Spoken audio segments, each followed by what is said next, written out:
massive game it is. Of course, the defeat to Juve. Hakan Çalhanoğlu suffered an ankle injury in that game and hasn't trained fully since, so Brahim Diaz replaces him in the starting lineup, although the Turkish international has been named on the bench. Notably, that comes at the expense of Karol Lanetti, who until tonight was the only Torino player to start every Serie A game this season. The Polish international given a breather on the bench.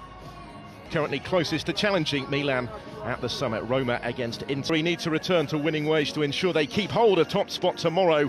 Opportunity. They start favourites against a Torino side who've been suffering. And now, of course, more than ever, they need to get on a roll or keep the roll going from Juventus up there, but never ride off the old lady.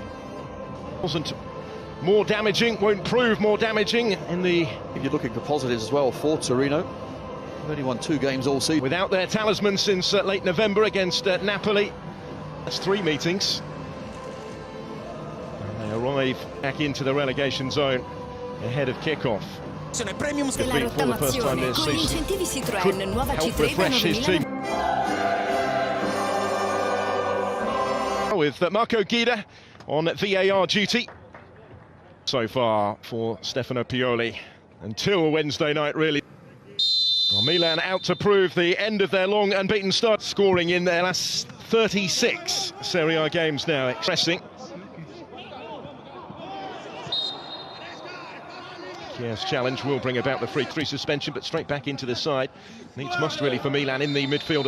Çalhanoğlu suffered that ankle injury against Juve, hasn't really trained since then, wasn't expecting. Showing it.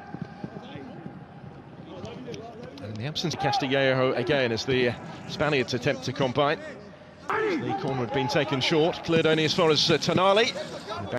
This is Singo, time to bring it down. Now Brahim Diaz. 74 appearances and 1 goal in the Rossoneri. Remarkable record since November. In goes the cross from the corner. Number 9 position, here he goes again.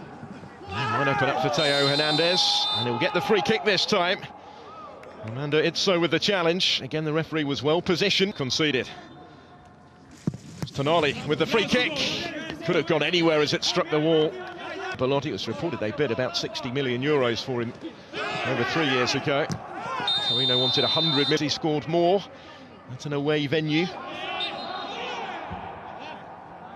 No surprise though, Theo Hernandez rides the initial challenge from... When he came up against Chiesa, well, that was a different matter.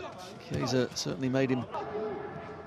And back into it to deliver the cross as well, and it would have reached Hauger, but for the touch behind. Hernandez couldn't quite capitalise on the bouncing point. There goes Kessie. This is Castillejo. Fast feet, but just overrun. 20 minutes in. Donnarumma and Çalhanoğlu also coming to the end of their contracts now come the summer. Swings it in, but of 2019, Pioli came in to replace him.